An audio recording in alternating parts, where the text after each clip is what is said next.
നമസ്കാരം, ഇൻസൈഡിലേക്ക് സ്വാഗതം. തോളോട് തോൾ ചേർന്ന് എന്ത് പ്രശ്നം വന്നാലും ഒപ്പം നിന്ന് ഭക്ഷണവും അതുപോലെ തന്നെ തൻ്റെ പഠനകാര്യങ്ങളും മറ്റുള്ള സൗഹൃദങ്ങളെല്ലാം തന്നെ പങ്കുവെച്ചുകൊണ്ട് പോകേണ്ട കൂട്ടുകാരാണ് ഇന്ന് സ്വന്തം സഹപാഠിയെ അതിക്രൂരമായി തല്ലിച്ചതച്ച് കൊലപ്പെടുത്തിയ വാർത്ത നമ്മൾ കേട്ടത്. 14-15 വയസ്സ് മാത്രം പ്രായമുള്ള ആൺകുട്ടികളാണ് ഇത്തരത്തിൽ സ്വന്തം സഹപാഠിയെ തന്നെ ക്രൂരമായ മർദ്ദനത്തിനിരയാക്കുകയും ആ വിദ്യാർത്ഥി മരണത്തിന് കീഴടങ്ങുകയും ചെയ്തത്. ഇന്നത്തെ തലമുറയിൽ ക്രിമിനൽ മൈൻഡ് ഇപ്പോൾ വർദ്ധിച്ചു വരുന്നതാണ് നമ്മൾക്ക് കാണാനായിട്ട് സാധിക്കുന്നത്. 23 വയസ്സുള്ള ഒരു യുവാവാണ് കഴിഞ്ഞ ആഴ്ച തൻ്റെ കുടുംബത്തിലെ 5 പേരെ തൻ്റെ പ്രണയിനിയെ അടക്കം അതിക്രൂരമായിട്ട് കൊലപ്പെടുത്തിയത്. അതിന് നടുക്കം മാറും മുമ്പാണ് ഇപ്പോൾ കുറച്ച് യുവാക്കൾ തൻ്റെ ഒപ്പം പഠിച്ചിരുന്ന, ഇന്നലെ വരെ ഒപ്പം പഠിച്ചിരുന്ന അല്ലെങ്കിൽ ഒപ്പം നടന്നിരുന്ന ഒരു സുഹൃത്തിനെ ചെറിയൊരു കാര്യത്തിൻ്റെ പേരിൽ അങ്ങോട്ടും ഇങ്ങോട്ടും പരസ്പരം വഴക്കായി വെല്ലുവിളിയായി ഒടുവിൽ കൂട്ടം ചേർന്ന് വന്ന് തല്ലിച്ചതച്ച് കൊലപ്പെടുത്തിയിരിക്കുന്നത്. ഏതായാലും ഈ കുട്ടി ഷഹബാസ് എന്ന് പറയുന്ന 15 വയസ്സ് മാത്രം പ്രായമുള്ള ഒരു വിദ്യാർത്ഥി വളരെയധികം കഠിനമായിട്ടുള്ള വേദനകൾ സഹിച്ചുകൊണ്ടാണ് മരണത്തിന് കീഴടങ്ങിയിരിക്കുന്നത്. കോഴിക്കോട് മെഡിക്കൽ കോളേജ് ആശുപത്രിയിൽ ചികിത്സയിലിരിക്കുകയാണ്. ഇന്നലെ രാത്രി ഏകദേശം 12:30 കൂടിയിട്ട് ഷഹബാസിന്റെ മരണം സ്ഥിരീകരിച്ചത്. ഇതിനു മുൻപ് ഇന്നലെയൊക്കെ പകൽ ആ വീഡിയോ പുറത്തു വന്നിട്ടുണ്ടായിരുന്നു. ഈ കുട്ടികൾ എല്ലാവരും കൂടെ പരസ്പരം അങ്ങോട്ടും ഇങ്ങോട്ടും വഴക്കാവുന്നതും ഷഹബാസിനെ തല്ലിച്ചതയ്ക്കുന്നതും ആർക്കും പ്രായപൂർത്തിയാകാത്തതിനാൽ തന്നെ ബ്ലർ ചെയ്തിട്ടുള്ള വീഡിയോയാണ് പുറത്തു വന്നിരിക്കുന്നത്. ആരുടെയും ഈ പറയുന്ന തല്ലിച്ചതച്ചിട്ടുള്ള കുട്ടികളുടെ പേരൊന്നും എവിടെയും പറയാൻ പാടില്ല എന്നുള്ളതാണ് നിയമം. ഏതായാലും അതിൻ്റെ വീഡിയോ വന്നപ്പോൾ ഒരു കൂട്ടം വിദ്യാർത്ഥികൾ കൂടി ചേർന്ന് ഒരു വിദ്യാർത്ഥിയെ ആക്രമിക്കുന്നതും ചില ആളുകൾ വന്ന് പിടിച്ചു മാറ്റുന്നതും ഒക്കെയാണ് ആ ദൃശ്യങ്ങളിൽ കാണാനുണ്ടായിരുന്നത്. ഇന്നലെ തന്നെ ആ കുട്ടിയെ ആരോഗ്യനില വഷളായതിനെ തുടർന്ന് ആശുപത്രിയിൽ പ്രവേശിപ്പിച്ചിട്ടുണ്ടായിരുന്നു. പിന്നീടാണ് 12 മണിയോട് കൂടിയിട്ട് സ്ഥിതി ഗുരുതരമായത്, കുട്ടി മരണത്തിന് കീഴടങ്ങിയതും. സംഘർഷത്തിൽ ഷഹബാസിനെ ഗുരുതരമായി പരിക്കേറ്റിരുന്നു എന്നാണ് റിപ്പോർട്ടുകൾ. ട്യൂഷൻ സെന്ററിലെ വിദ്യാർത്ഥിയല്ലാത്ത ഷഹബാസിനെ കൂട്ടുകാർ ചേർന്ന് കൂട്ടിക്കൊണ്ടുപോവുകയായിരുന്നു. തലച്ചോറിന് 70% ക്ഷതമേറ്റിട്ടുണ്ട്. പിന്നാലെ തന്നെ കുട്ടി കോമ സ്റ്റേജിലേക്ക് പോവുകയായിരുന്നു എന്നാണ് ആശുപത്രി അധികൃതരും പറയുന്നത്. സംഭവത്തിൽ കൂടുതൽ പേരെ കസ്റ്റഡിയിലെടുക്കും. ഷഹബാസിനെ മർദ്ദിക്കുന്നതിന്റെ CCTV ദൃശ്യങ്ങളും പുറത്തു വന്നിരുന്നു. ഇതുകൂടാതെ ഈ ഷഹബാസിനെ കൊല്ലണം അല്ലെങ്കിൽ അടിക്കണം എന്നൊക്കെ പറയുന്ന ഒരു കുറച്ച് ചാറ്റും പുറത്തു വന്നിട്ടുണ്ടായിരുന്നു രാവിലെ. ഇതിന് പിന്നാലെ തന്നെ ഇവന്റെ സ്ഥിതി കൂടുതൽ ഗുരുതരമായി എന്ന് അറിഞ്ഞപ്പോഴായിരിക്കാം ഷഹബാസിന്റെ ഫോണിലേക്കും ചില സുഹൃത്തുക്കൾ അല്ലെങ്കിൽ ഈ ഒരു കൂട്ടത്തല്ലിൽ ഉണ്ടായിരുന്ന ചില സുഹൃത്തുക്കൾ, ഒരുപക്ഷെ ഷഹബാസിനെ ഏറ്റവും കൂടുതൽ മർദ്ദിച്ചിട്ടുണ്ടാകുന്ന കുട്ടിയായിരിക്കാം, ഷഹബാസിന്റെ വാട്സപ്പിലേക്കും സന്ദേശങ്ങൾ അയക്കുന്നുണ്ടായിരുന്നു. പ്രശ്നങ്ങളിൽ നിന്ന് ഒഴിവാക്കി തരണമെന്ന് അഭ്യർത്ഥിച്ചുകൊണ്ടാണ് ഒരു ശബ്ദ സന്ദേശം ഈ കുട്ടി ഫോണിലോട്ട് അയക്കുന്നത്. നിനക്ക് കുഴപ്പമൊന്നുമില്ലല്ലോ, എനിക്ക് വീട്ടിൽ ചെന്ന് കഴിഞ്ഞപ്പോൾ എനിക്ക് സമാധാനമില്ല, നീ പ്രശ്നങ്ങളൊന്നും ഉണ്ടാക്കരുത് എന്നൊക്കെ പറഞ്ഞുകൊണ്ട് തന്നെ ഇതിൽ നിന്ന് ഊരിത്തരണമെന്ന് അഭ്യർത്ഥിക്കുന്ന ഒരു സ്വരത്തിലാണ് ഷഹബാസിന്റെ ഫോണിലേക്ക് ഈ ഒരു വിദ്യാർത്ഥി മെസ്സേജ് അയക്കുന്നുണ്ടായിരുന്നത്. ഇങ്ങനെ ആകുമെന്നൊന്നും വിചാരിച്ചില്ല എന്നും പ്രശ്നങ്ങളിൽ നിന്ന് ഒഴിവാക്കി തരണമെന്നും അഭ്യർത്ഥിച്ചുകൊണ്ടുള്ള മെസ്സേജുകളും ഈ ഒരു വാട്സപ്പിലേക്ക് വന്നിട്ടുണ്ട്. ആ ചാറ്റും ഇപ്പോൾ പുറത്തു വന്നിട്ടുണ്ട്. ഒരുപക്ഷെ ഗുരുതര പരിക്കേറ്റ് ഷഹബാസ് ആശുപത്രിയിലായെന്ന് തിരിച്ചറിഞ്ഞ ശേഷം ഇതിൽ നിന്ന് ഒഴിവാക്കി തരാൻ ആരെങ്കിലും പറഞ്ഞിട്ടുള്ള ഒരു ഐഡിയ ആയിരിക്കാം ഇത്തരത്തിൽ സന്ദേശം അയക്കാനൊക്കെ. കുറ്റസമ്മതം എന്ന രീതിയിലാണ് സന്ദേശത്തിൽ പറഞ്ഞിട്ടുള്ള കാര്യങ്ങൾ. എന്തുകൊണ്ട് താൻ ആക്രമിച്ചു എന്നതിനെ ന്യായീകരിച്ചുകൊണ്ടാണ് വിദ്യാർത്ഥി സന്ദേശം അയച്ചിരിക്കുന്നത്. ഇൻസ്റ്റഗ്രാം വഴിയോ വാട്സാപ്പ് വഴിയോ ഉണ്ടായ സംഭാഷണമാണ് വലിയ പ്രകോപനമായി വിദ്യാർത്ഥി പറയുന്നത്. നിനക്ക് മുന്നറിയിപ്പ് നൽകിയിരുന്നെന്നും അത് നീ അനുസരിച്ചില്ലെന്നും അതുകൊണ്ടാണ് ഞങ്ങൾക്ക് ഇങ്ങനെ തല്ലേണ്ടി വന്നത് എന്നൊക്കെ പറയുന്നുണ്ടെന്ന് ആലോചിച്ച് നോക്കണം.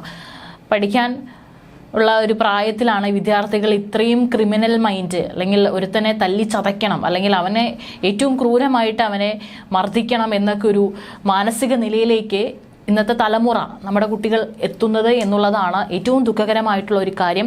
ഈ സംഭവം നടക്കുന്നത് കഴിഞ്ഞ ഞായറാഴ്ചയാണ്. താമരശ്ശേരി വ്യാപാര ഭവനിൽ വെച്ച് ട്രിസ് ട്യൂഷൻ സെന്ററിൽ പഠിക്കുന്ന വിവിധ സ്കൂളുകളിൽ നിന്നുള്ള 10ാം ക്ലാസ് വിദ്യാർത്ഥികളുടെ യാത്രയപ്പ് പരിപാടിയോടെയായിരുന്നു ഈ സംഘർഷത്തിനെല്ലാം തന്നെ തുടക്കം കുറിച്ചത്.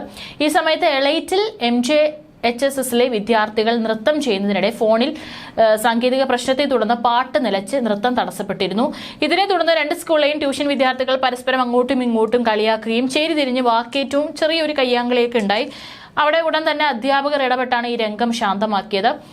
പിന്നീടാണ് ഇത് കൂടുതൽ വഷളായത്. ഇതേ തുടർന്ന് വീണ്ടും പല വെല്ലുവിളികളും അങ്ങോട്ടും ഇങ്ങോട്ടും തല്ലുമെന്നുള്ള പരസ്പര പോരൊക്കെ അങ്ങോട്ടും ഇങ്ങോട്ടും ഇവരെ വിളിച്ചു പറഞ്ഞു തുടങ്ങി. പിന്നീടാണ് അത് വലിയ കലാശത്തിൽ കഴിഞ്ഞ ദിവസം അവസാനിച്ചത്.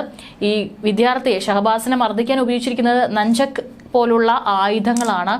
ഇത് വെച്ചാണ് വിദ്യാർത്ഥിക്ക് ഗുരുതരമായിട്ടുള്ള പരിക്കേറ്റത്. തലയ്ക്ക് പരിക്കേറ്റെങ്കിലും ഷഹബാസിന് പുറത്ത് മുറിവുകളൊന്നും തന്നെ കാണാനുണ്ടായിരുന്നില്ല. ഇതേ തുടർന്ന് ഇവരും കരുതി പ്രത്യേകിച്ചൊന്നും പറ്റിയിട്ടുണ്ടാവില്ല എന്ന് കരുതി സുഹൃത്തുക്കൾ ഷഹബാസിനെ വീട്ടിലേക്കാണ് ആദ്യം എത്തിച്ചത്. അല്പസമയത്തിന് ശേഷം ഷഹബാസ് ഛർദ്ദിച്ച് അവശനായി. അതും വീട്ടിൽ വെച്ചാണ് സംഭവിക്കുന്നത്. ഈ സമയത്ത് ലഹരി വസ്തുക്കൾ ഉപയോഗിച്ചിരുന്നു എന്ന് വീട്ടുകാർ അന്വേഷിച്ചപ്പോഴാണ് വിദ്യാർത്ഥി അവിടെ പുറത്തു വെച്ചിട്ടുണ്ടായ ഈ ഒരു സംഘർഷത്തെക്കുറിച്ച് വീട്ടുകാരോട് പറഞ്ഞത്. തുടർന്ന് രാത്രിയായപ്പോൾ വീട്ടുകാർ ഇവന്റെ നില വീണ്ടും ഗുരുതരമായപ്പോഴാണ് കോഴിക്കോട് താലൂക്ക് ആശുപത്രിയിൽ എത്തിച്ചത്. അപ്പോഴേക്കും അവസ്ഥ വളരെ മോശമായിരുന്നു. ഉടനെ തന്നെ മെഡിക്കൽ കോളേജ് ആശുപത്രിയിലേക്ക് മാറ്റുകയായിരുന്നു. ഷഹബാസിന്റെ തലച്ചോറിൽ ആന്തരിക രക്തസ്രാവവും ചെവിക്ക് സമീപമുള്ള എല്ലിന് പൊട്ടലും ഉണ്ടായിരുന്നു. ഏതായാലും കൊമ സ്റ്റേജിലോട്ട് പിന്നീട് പോവുകയായിരുന്നു. അല്പം മണിക്കൂറുകൾ കഴിഞ്ഞപ്പോൾ തന്നെ ഷഹബാസ് മരണത്തിന് കീഴടങ്ങുകയായിരുന്നു. ഇതൊക്കെ കഴിഞ്ഞ തലമുറകളിലും ഇത്തരത്തിലുള്ള സംഘർഷങ്ങൾ ചേർന്നുള്ള കൂട്ടത്തല്ലൊക്കെ നടന്നിട്ടുണ്ട് എന്നുള്ളതൊക്കെ സത്യമാണ്. പക്ഷേ ഇന്നത്തെ കാലത്ത് ഇതൊരു ക്രൂരതയുടെ രീതിയിലേക്ക് പോവുകയും മറ്റുള്ളവരുടെ വൈകാരിക അവസ്ഥയെ തെല്ലും മനസ്സിലാക്കാതെ വളരെ ക്രൂരമായ തരത്തിലുള്ള പ്രതികാര ബുദ്ധിയോട് കൂടിയിട്ടുള്ള പ്രതികരണങ്ങളിലേക്ക് പോകുന്നു എന്നുള്ളതാണ് ഇന്നത്തെ കാലത്തിന്റെ സവിശേഷത എന്ന് പറയാതിരിക്കാൻ സാധിക്കില്ല.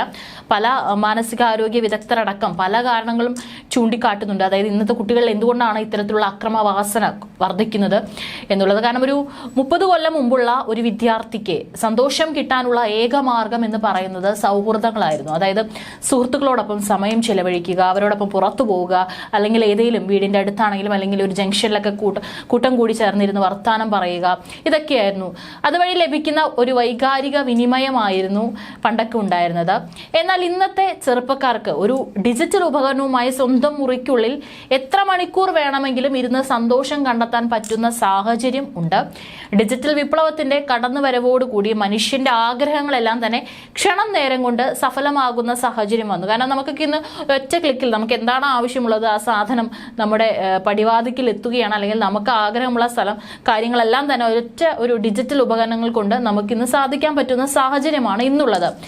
നമുക്ക് ഒരു എക്സാമ്പിൾ പറയുകയാണെങ്കിൽ പണ്ടൊക്കെ ഒരു സിനിമ കാണണമെങ്കിൽ തിയേറ്ററിൽ പോയി ക്യൂ നിൽക്കണം, അല്ലെങ്കിൽ ഒരു ഭക്ഷണം കഴിക്കാൻ പോവുകയാണെങ്കിൽ ഹോട്ടലിൽ പോയി ക്യൂ നിൽക്കണം, അവിടെ തിരക്കുണ്ടെങ്കിൽ. ഇപ്പോൾ ആരോടുമെങ്കിലൊക്കെ പ്രണയം അറിയിക്കണമെങ്കിൽ കാത്തിരിക്കണം, മറുപടിക്കായിട്ടും എല്ലാം കാത്തിരിക്കും. അപ്പോൾ ഒരു ആഗ്രഹം തോന്നുകയും പിന്നീട് അത് സഫലമാവുകയും ചെയ്യുന്നതിനിടയിൽ ഒരു ഇടവേളയുണ്ട്. ആ ഇടവേള കൊണ്ടുള്ള ഒരു ഗുണം മനസ്സിൽ തോന്നുന്ന നമ്മുടെ ആഗ്രഹം ഇപ്പോൾ നടക്കാം, നടക്കാതിരിക്കാം. ഈ രണ്ട് സാധ്യതകളെ കുറിച്ച് പൊരുത്തപ്പെടാൻ മനുഷ്യന്റെ തലച്ചോറിനെ ആ സമയം ഉപകരിക്കും. കാരണം ഇപ്പോൾ അത് നടക്കാനുള്ള സാധ്യതയുണ്ട്, അല്ലെങ്കിൽ നടക്കാനില്ലാത്ത, അല്ലെങ്കിൽ ചിലപ്പോൾ അത് നടക്കില്ല. അപ്പോൾ ആ ഒരു സമയം വന്ന് നമ്മുടെ തലച്ചോറിനെ നമ്മൾ തന്നെ അറിയാതെ നമ്മളത് പറഞ്ഞ് മനസ്സിലാക്കുകയാണ്. അപ്പോൾ ആഗ്രഹിക്കുന്ന കാര്യം എന്തെങ്കിലും നടന്നില്ലെങ്കിൽ നമ്മൾ എന്ത് ചെയ്യും? മറ്റൊരു കാര്യം കൊണ്ട് ആ സമയം അത് സന്തോഷകരമായി ജീവിക്കാൻ നമ്മളതിനെ പ്രേരിപ്പിക്കും, അല്ലെങ്കിൽ അത്തരത്തിലുള്ളൊരു സിറ്റുവേഷനിലേക്ക് നമ്മൾ എത്തും. പക്ഷെ ഇന്ന് ഡിജിറ്റൽ കാലഘട്ടത്തിൽ ഒരു ക്ലിക്ക് കൊണ്ട് തന്നെ തൻ്റെ ആഗ്രഹങ്ങളെല്ലാം നടക്കുമെന്നിരിക്കെ അത് നടക്കാതെ വരുമ്പോൾ, അല്ലെങ്കിൽ നോ എന്ന് എവിടെയെങ്കിലും കാണുമ്പോൾ, അല്ലെങ്കിൽ അതിനെ നിഷേധിക്കുമ്പോൾ അത് സഹിക്കാനുള്ള ശേഷി ഇന്നത്തെ തലമുറയിലെ കുട്ടികൾക്കില്ലാതെ പോയിരിക്കുകയാണ് എന്നുള്ളതാണ് വളരെ പ്രധാനമായിട്ടും എടുത്തു പറയേണ്ട ഒരു കാര്യമെന്ന് പറയുന്നത്. ഇന്നത്തെ ചെറുപ്പക്കാരുടെ സ്വഭാവത്തിൽ എടുത്തുചാട്ട സ്വഭാവം, അക്ഷമ, ഇതെല്ലാം വളരെ കൂടുതലായിട്ടും അല്ലെങ്കിൽ അതിന്റെ ശതമാനം വർദ്ധിച്ചിരിക്കുകയാണ്. ഏതായാലും അതൊക്കെ തന്നെയാണ് ഇപ്പോൾ ഈ നടന്നുകൊണ്ടിരിക്കുന്ന, ഇന്നത്തെ തലമുറയിൽ നടന്നുകൊണ്ടിരിക്കുന്ന ഈ ഒരു അക്രമവാസനയ്ക്ക് പിന്നിലുള്ള ഒരു പ്രധാന കാരണം എന്ന് പറയുന്നത്. പണ്ടൊക്കെ ഒരു ഡിജിറ്റൽ ഒരു ഡിവൈസ് നമ്മുടെയൊക്കെ സമയത്ത് കയ്യിൽ കളിക്കാൻ കിട്ടുക എന്ന് പറയുന്നത് തന്നെ വളരെ അപൂർവമാണ്. പക്ഷെ ഇന്നത്തെ കാലത്ത് ഇന്നത്തെ കുട്ടികളെല്ലാം തന്നെ ജനിച്ചു വീഴുന്നത് ഒരു ഡിജിറ്റൽ യുഗത്തിലേക്കാണ്. അതിന് നല്ല വശങ്ങൾ ഒരുപാടുണ്ട്, അതിനൊപ്പം തന്നെയാണ് ഇത്തരത്തിലുള്ള മോശവശങ്ങളും ഈ പറയുന്ന കുട്ടികളെ ചെന്നെത്തിക്കുന്നത്. ഏതായാലും അതീവ ദാരുണമായിട്ടുള്ള സംഭവം എന്ന് മാത്രമേ നമുക്ക് പറയാൻ സാധിക്കുകയുള്ളൂ. ഏതായാലും ആരോപണ വിധേയരായ 5 വിദ്യാർത്ഥികളെ പോലീസ് കസ്റ്റഡിയിൽ എടുത്തിട്ടുണ്ട്. സംഭവവുമായി ബന്ധപ്പെട്ട് താമരശ്ശേരി GVHSS വിദ്യാർത്ഥികളായ 5 പേരെയാണ് പോലീസ് കസ്റ്റഡിയിൽ എടുത്തിരിക്കുന്നത്.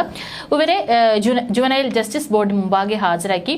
സ്കൂളിൽ പുറത്തു വെച്ചുണ്ടായ സംഘർഷത്തിൽ 10ാം ക്ലാസ് വിദ്യാർത്ഥി മരിച്ച സംഭവം ഏറെ ദുഃഖകരമെന്നാണ് വിദ്യാഭ്യാസ മന്ത്രി വി ശിവൻകുട്ടി അടക്കമുള്ളവർ പ്രതികരിച്ചിരിക്കുന്നത്. MG ഹയർ സെക്കൻഡറി സ്കൂളിൽ 10ാം ക്ലാസ്സിൽ പഠിക്കുന്ന മുഹമ്മദ് ഷഹബാസ് ആണ് മരിച്ചത്. കുടുംബത്തിന്റെ ദുഃഖത്തിൽ പങ്കുചേരുന്നതായി മന്ത്രി അറിയിച്ചു. ഇക്കാര്യത്തിൽ പോലീസ് ശക്തമായ അന്വേഷണം നടത്തുന്നുണ്ട്. കോഴിക്കോട് വിദ്യാഭ്യാസ ഉപഡയറക്ടർ ഇക്കാര്യം അന്വേഷിക്കുകയും പ്രാഥമിക റിപ്പോർട്ട് സമർപ്പിക്കുകയും ചെയ്തിട്ടുണ്ട്. വിശദമായ വകുപ്പ് തല അന്വേഷണം നടത്താൻ പൊതുവിദ്യാഭ്യാസ ഡയറക്ടറെ ചുമതലപ്പെടുത്തിയിട്ടുണ്ടെന്നും വാർത്താക്കുറിപ്പിൽ പറയുന്നു. പക്ഷേ നമുക്കറിയാം ഇതൊക്കെ എവിടെ ചെന്ന് അവസാനിപ്പിക്കുമെന്ന്. എന്തായാലും നഷ്ടപ്പെട്ടത് ആ കുട്ടിയുടെ കുടുംബത്തിന് മാത്രമാണ്. ഇന്നത്തെ കുട്ടികൾക്ക് എന്ന് പറയുന്ന നിയമത്തെക്കുറിച്ചും അല്ലെങ്കിൽ ഇത്തരത്തിലുള്ള ഒരു കുറ്റകൃത്യം ചെയ്യാൻ പോകുന്നതിന് മുൻപ് അവർക്കറിയാം അവർ ഈസി ആയിട്ട് അതിൽ നിന്ന് ഊരിപ്പോകും, അല്ലെങ്കിൽ ഞങ്ങളതിനൊന്നും ഈ നിയമ സംവിധാനങ്ങൾക്കൊന്നും ചെയ്യാൻ സാധിക്കില്ല എന്നുള്ളതൊക്കെ ഇന്നത്തെ തലമുറയിലെ കുട്ടികൾക്ക് വളരെ വ്യക്തമായിട്ട് അറിയാം. നമ്മുടെ നിയമ സംവിധാനത്തെയൊക്കെ നോക്കി അവർ കൊഞ്ഞനം കുത്തുന്ന ഒരു സ്ഥിതിയിലേക്കാണ് കാര്യങ്ങൾ പോയിക്കൊണ്ടിരിക്കുന്നത്. ഇതിന് കർശനമായിട്ടുള്ള ഒരു കൂച്ചുവിലങ്ങ് ഇട്ടില്ലെങ്കിൽ ഇനിയും ഇതുപോലുള്ള കൊലപാതകങ്ങൾ ആവർത്തിക്കാം, ഇനിയും ഇതുപോലുള്ള അക്രമവാസന വീണ്ടും വീണ്ടും കുട്ടികളിൽ വർദ്ധിക്കാനുള്ള എല്ലാ സാധ്യതയും മുൻപിലുണ്ട്.